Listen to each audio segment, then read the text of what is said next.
Bom dia, boa tarde, boa noite, camaradas. Mais um vídeo do Marxismo Bárbaro. Meu nome é João e eu estou usando uma tecnologia inferior para poder fazer esse vídeo, mas espero que funcione. Tá?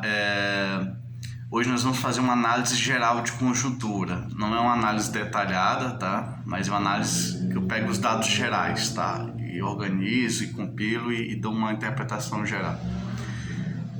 Isso eu vou fazer de vez em quando, mas eu quero que vocês me digam que tipo de vídeo, qual tipo de tema vocês querem que eu trate aqui, que se eu for capaz de tratar eu faço um vídeo específico, tá bom?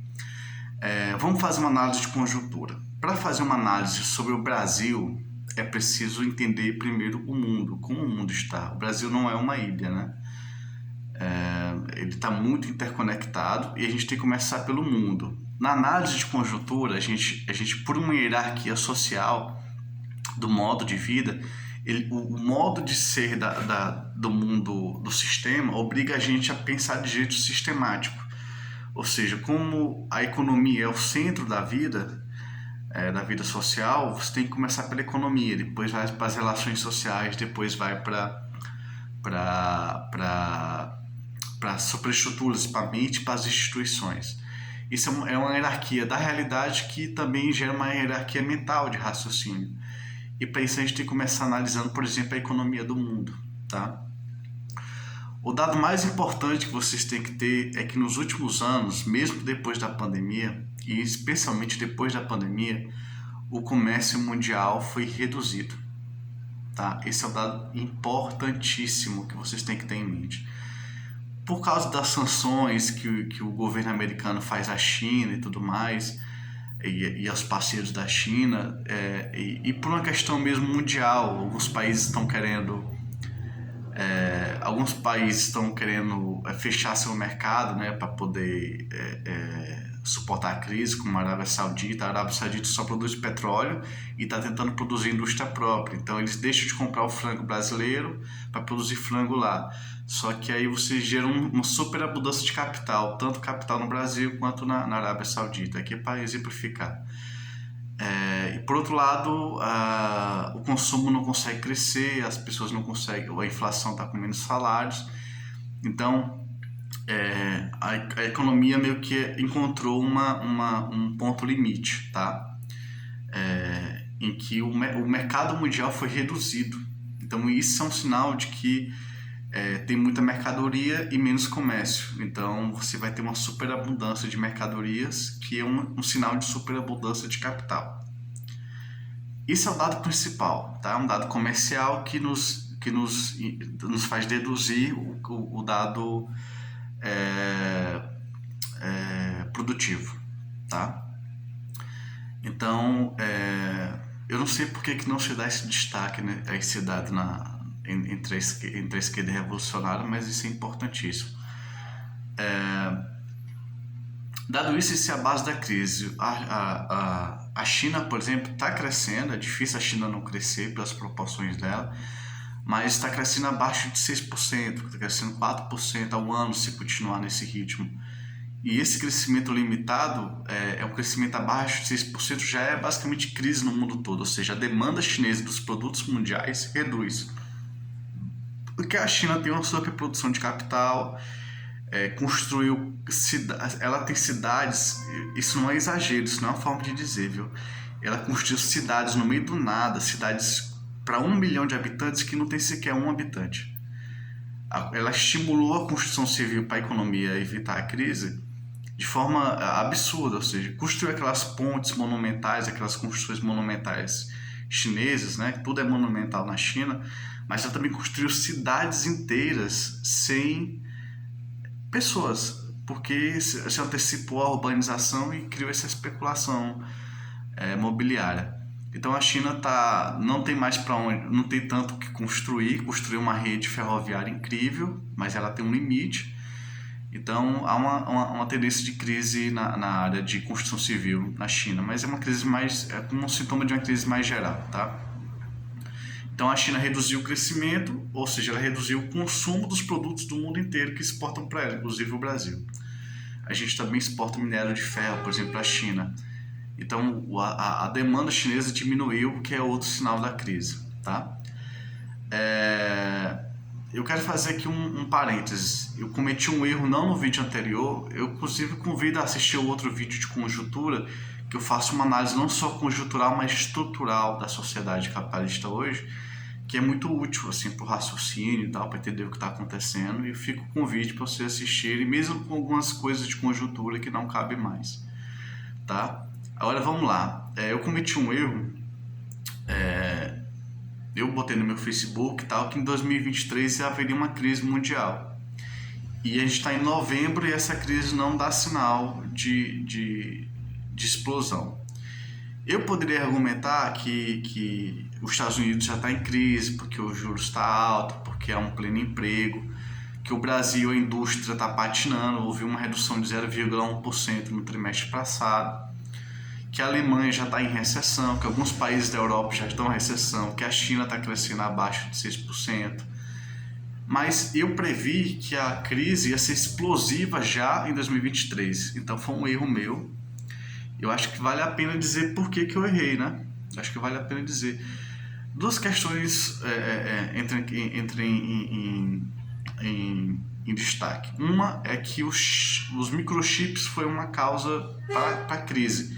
Faltou a matéria-prima microchips no mercado, porque a demanda cresceu na pandemia, todo mundo estava comprando celulares, computadores, e porque as fábricas tinham dificuldade de funcionar e porque o transporte estava paralisado.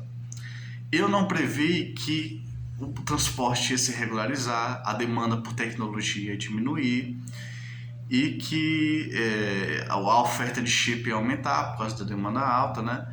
Então, o preço dos chips caíram, ou seja, caiu o preço dessa matéria-prima, o que adia um tanto a crise. Por outro lado, o preço do barril de petróleo bruto, que é a matéria-prima central, também caiu. Ou seja, do petróleo bruto você faz o plástico, você faz o querosene, o óleo, né? Você faz a gasolina, você faz o diesel. O petróleo é a grande matéria-prima do capitalismo atual. Ela produz boa parte das matérias-primas, os derivados do petróleo, que são base da economia, como o plástico. Quase tudo que você vê na sua casa, quando você está assistindo, é baseado em plástico.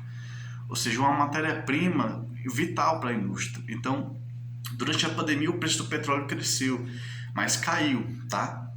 O preço do barril de petróleo bruto.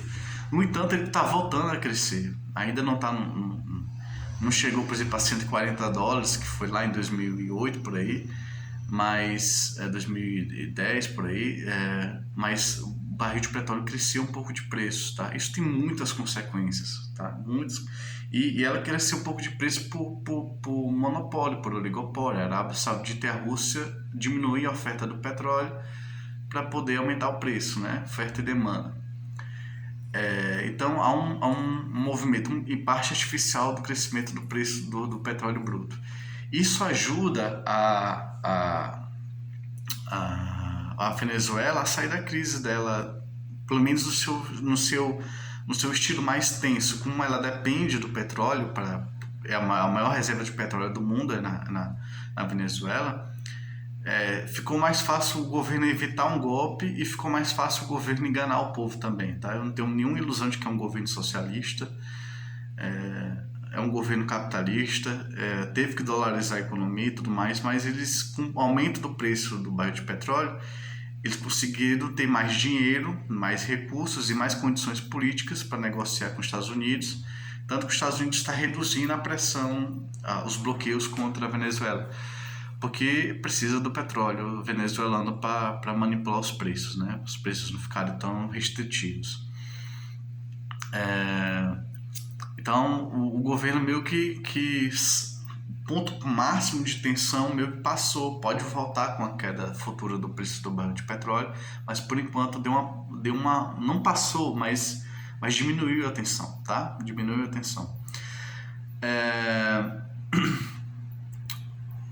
Que mais que é petróleo? Ucrânia.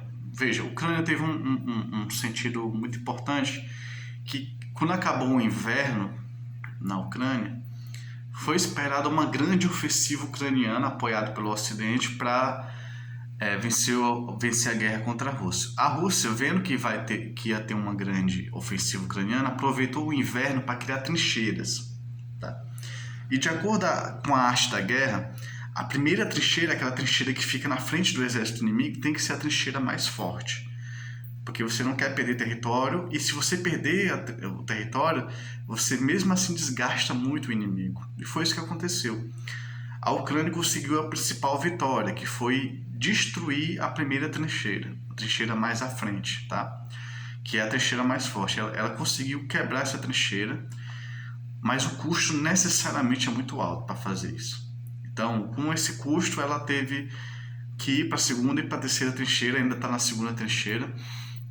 Se eu não me engano, eu posso estar enganado com esse dado, mas eu tenho quase certeza, quase 100% de certeza que ela está já na segunda, assim, tendo que lidar com a segunda trincheira, e não rompeu a segunda trincheira.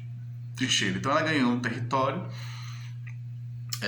rompeu a trincheira mais forte da Rússia, mas o inverno está perto de chegar, então a guerra vai ser mais puxada, mais longa, mais difícil, tá? Não vejo como fazer uma ofensiva especial para ganhar a guerra, não tem energia, não tem recurso para isso, tá? Mas isso é ruim para a Rússia, porque a Rússia vai perder a guerra se continuar tudo igual, vai perder a guerra se não mudar nenhuma circunstância especial mundial. E o governo russo vai se desgastar muito, em vários sentidos, tá? Em vários sentidos, político, econômico e tal. Vendo isso, a gente é obrigado a falar sobre a faixa de Gaza, tá? Me dói muito, eu acho que quem está assistindo também dói muito a questão. Eu tenho a análise que eu faço é que o governo proto-fascista lá de Israel sabia que a guerrilha a guerrilha ia fazer aquela ação, né, ofensiva, só que eles deixaram, tá? Eles deixaram o Hamas fazer para justificar uma ofensiva, para ter capital político nacional e mundial para poder invadir Gaza. E também porque o governo estava muito fragilizado, porque tentou tirar o poder do judiciário para reduzir a democracia dentro de Israel. Então o governo estava desmoralizado, teve até greve de médicos contra a medida, contra a justiça, uma greve política de médicos, você tem noção. Então o governo ganhou moral, conseguiu unificar situação e oposição no governo, um governo só, conseguiu a ofensiva militar, conseguiu adiar a queda do governo. Então, como a ação do Hamas foi muito complexa, é quase impossível a inteligência do Mossad, da inteligência de Israel, do exército de Israel, não saber o que estava acontecendo. E eles deixaram. Isso tem um monte de cisma, um monte de suposição, mas se a gente viver no socialismo futuro, esses dados serão públicos e tal, a gente saberá. Mas tudo indica que foi deixado, tanto que o governo do Egito afirmou que havia avisado o governo de Israel sobre isso.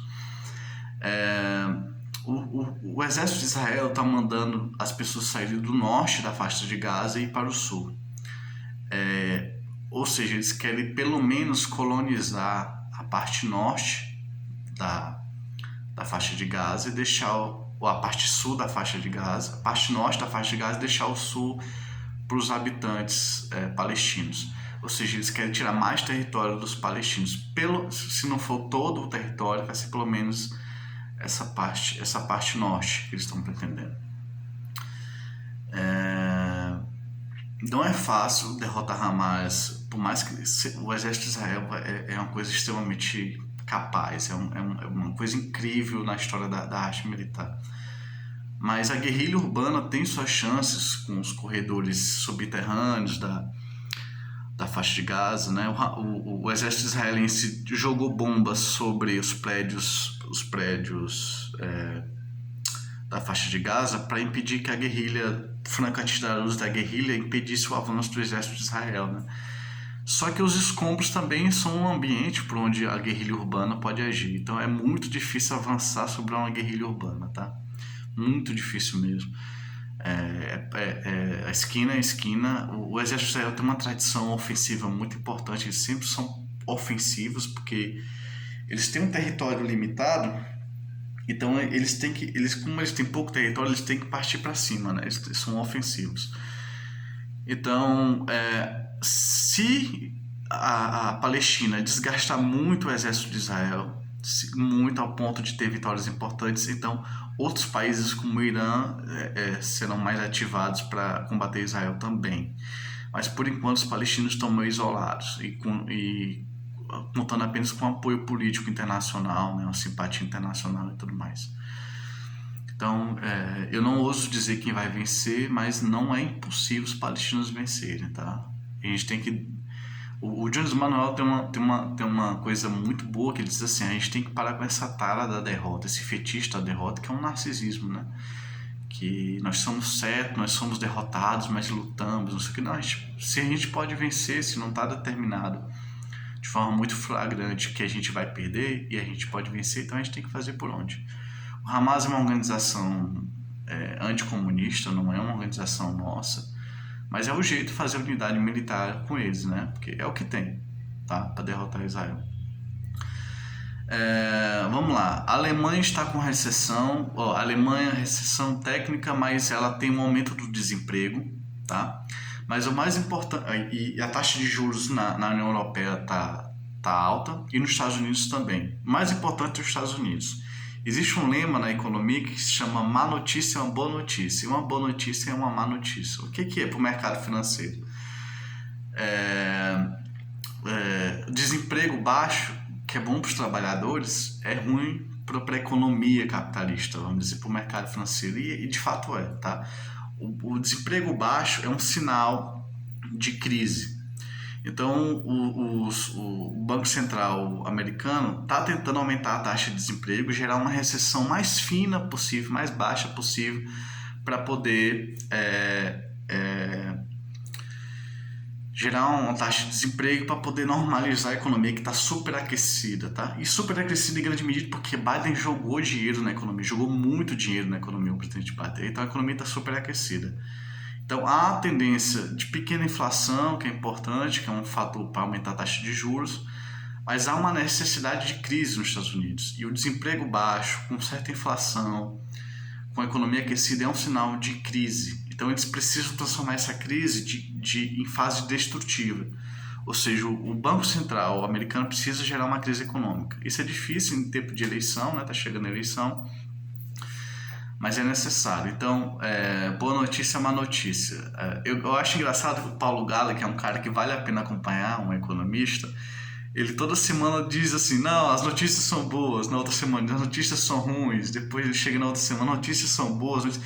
É tipo um jogo de basquete, um jogo de futebol e tal, em que toda hora tem um ponto diferente. Se a gente olhar no macro, se olhar como... Ele atua no mercado financeiro, é um keynesiano, então ele precisa dessa notícia semana a semana, mas se a gente olhar no lado macro, é necessário uma taxa de juros alta nos Estados Unidos para forçar uma recessão. Então, a gente já tem os sinais de crise. Desemprego baixo, inflação, juros altos, inflação são sinais de crise, da economia superacrescida, que é necessário. Eu errei em dizer que é 2023 isso acontecer o colapso, mas não um colapso total, tá? É uma crise. Mas vamos ver se 2024 é o caso, tá? Isso também tem versão no Brasil. No Brasil, eu vou só fazer um parênteses antes de entrar no Brasil. O Brasil está com juros altos, em queda, mas juros altos. A inflação caiu porque ficou mais barato importar, com um dólar mais barato, abaixo de R$5. E o desemprego está baixo, tá? Não chegou a níveis artificiais de 2013, 2012, que era 4% de desemprego, mas está 7% o desemprego, ou seja, está baixo. A gente já tem um sinal de crise no Brasil, que é desemprego baixo, 7%, estava em 14%, juros altos, que estão começando a cair, mas não tem a inflação. Caiu recentemente porque os juros subiram, atraindo dinheiro para o Brasil, e isso gerou mais dólares, né? com juros altos, mais dólares entraram no Brasil, e aí a inflação caiu com a queda da taxa de juros. Com o aumento da taxa de juros e queda do câmbio, né? O câmbio abaixo de R$5. Mas assim, o mais provável é que a crise mundial gere a crise brasileira. É uma crise mundial, não é uma crise americana, não é uma crise dos Estados Unidos, mas ele vai apresentar-se como queda da demanda mundial, que vai derrubar a queda da demanda por produtos brasileiros, vai gerar uma crise mundial. Antes de ir para o Brasil, de novo, eu quero falar da Argentina, né?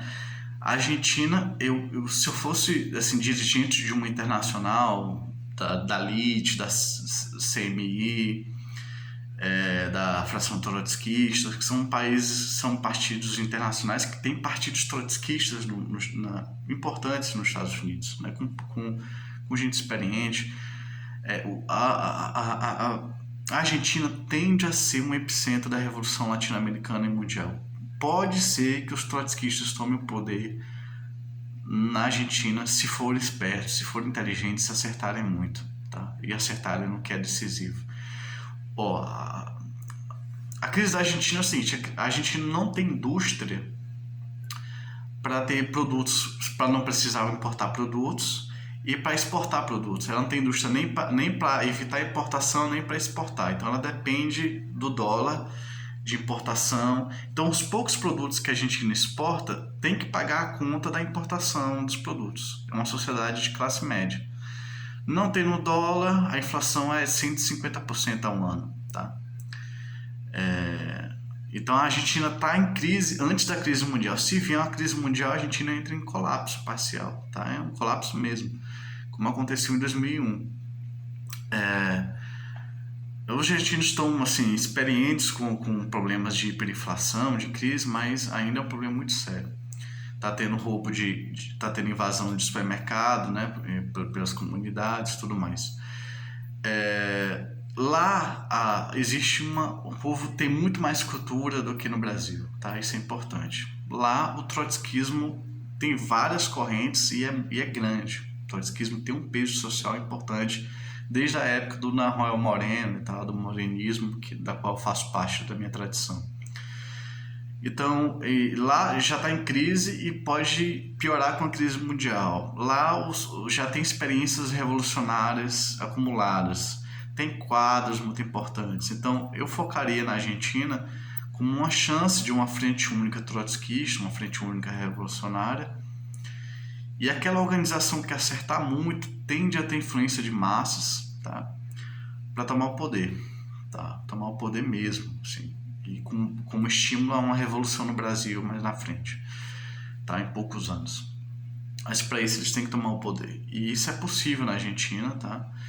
Eles não têm saída para a crise. O Ciro Gomes falou uma coisa assim, ó: só o Brasil na América Latina tem saída, os outros países não têm. E isso é verdade, tá? Eles não têm alternativa de desenvolvimento por dentro do capitalismo. Eles tendem a colapsar, tá? Isso você viu no Chile e tudo mais. Então, o desespero social levou a disputa que a gente está hoje nas eleições argentinas, entre um cara da situação, que é o presidente, o ministro da Economia do atual governo, e um louco que é o Milei, de extrema direita, ultraliberal e tudo mais. Nenhum dos dois é alternativa, né? Mas a gente pode criticamente votar no Milei só para poder evitar o Milei não, o candidato da situação, só para poder evitar o Milei. Mas olha só, o mais importante é isso, que nos próximos anos, poucos anos e até em pouco tempo, o trotskismo pode ser uma alternativa de poder na Argentina. E isso vai depender da expertise dos militantes, tá? Se eles vão ter instinto de poder ou não. Então, na Argentina, você tem que exigir escala móvel de tempo de trabalho, ou escala móvel de salário, ou seja, a inflação no mês aumentou 10%, o salário aumenta 10% também, tá? Automaticamente. Se a inflação aumentou, automaticamente o salário aumentar. Na Argentina, você tem que proibir exportação de alimentos. Os alimentos são exportados, porque são muito baratos comprar alimentos da Argentina. Você compra o trigo argentino por poucos dólares, porque o peso argentino não vale nada, a moeda argentina não vale nada. Então você compra de forma muito barata os produtos argentinos. Os grandes produtores rurais preferem exportar do que vender dentro do mercado interno. Isso está gerando hiperinflação também, está retroalimentando a hiperinflação.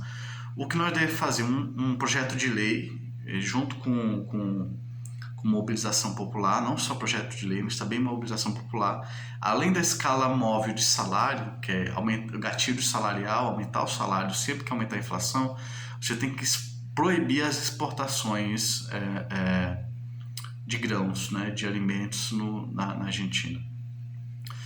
Essas são duas palavras de ordem que eu vejo como centrais.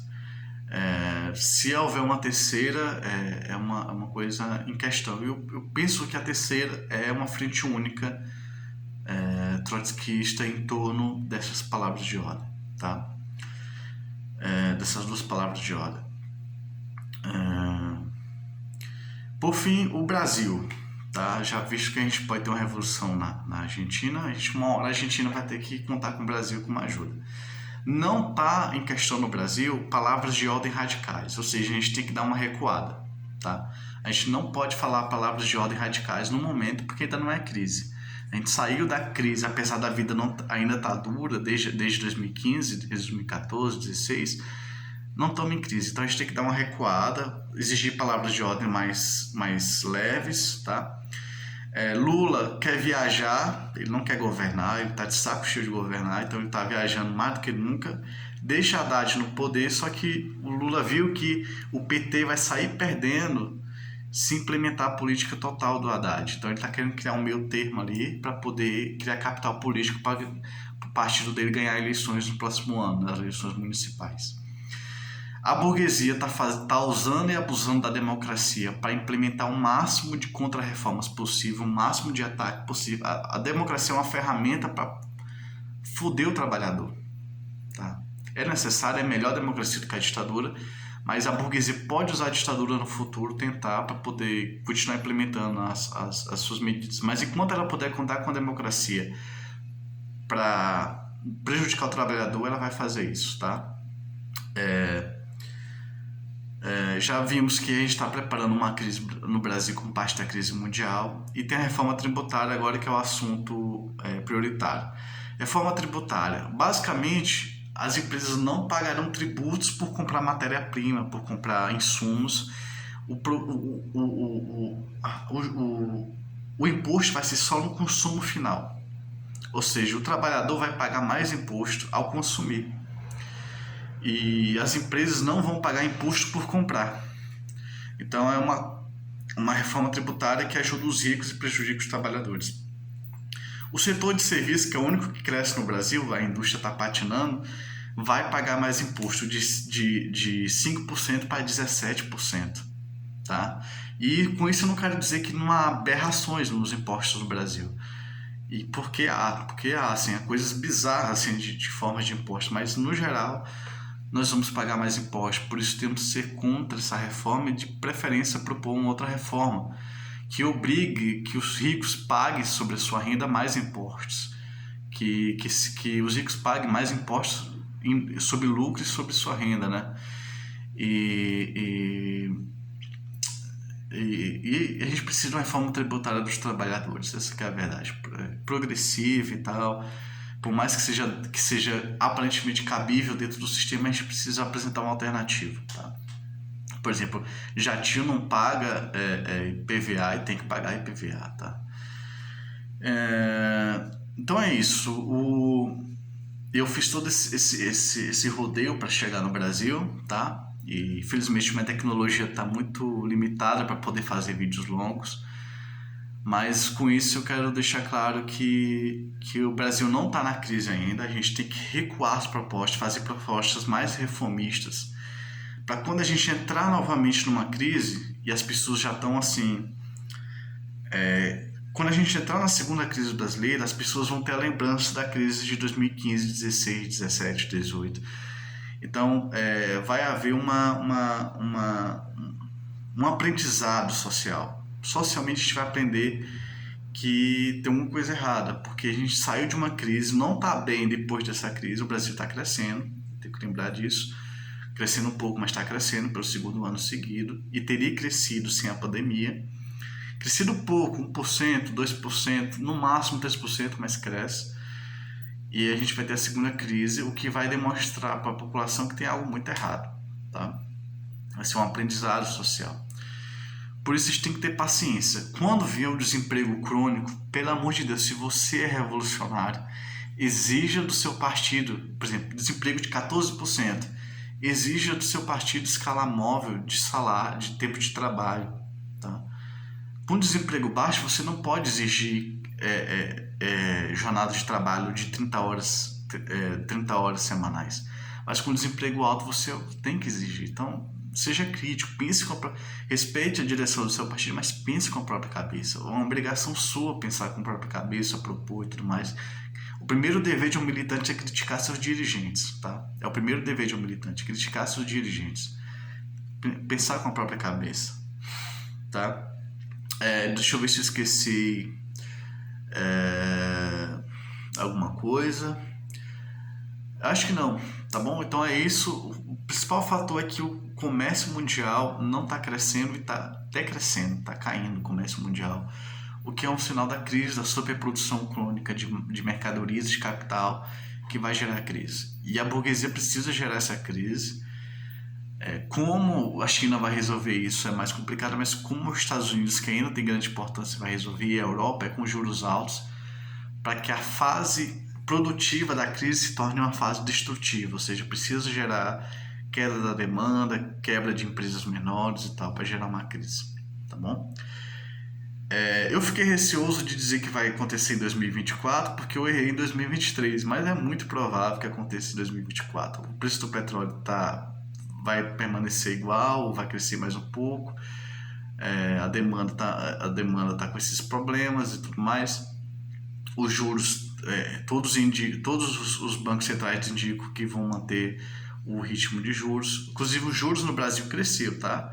Nominalmente baixou, mas a inflação baixou mais do que os juros, então os juros fez crescer. Então vai permanecer essa coisa de juros e os juros altos no Brasil, e vai ter que ser forçado uma crise. A fase destrutiva da crise não vai forçar uma crise. A crise já está aí, ela só precisa tomar a forma destrutiva, tá bom? Até o próximo vídeo, a gente se vê mais e dê opiniões sobre o que você quer ver. Eu penso em falar sobre a dialética de Lukács, por exemplo. Eu tenho um vídeo para fazer sobre guerra de guerrilhas, tática, questão guerrilheira. Eu tenho sobre a questão militar. Então, vão dando opinião aí que eu vou botando novos vídeos, tá bom? Até o próximo vídeo, até mais.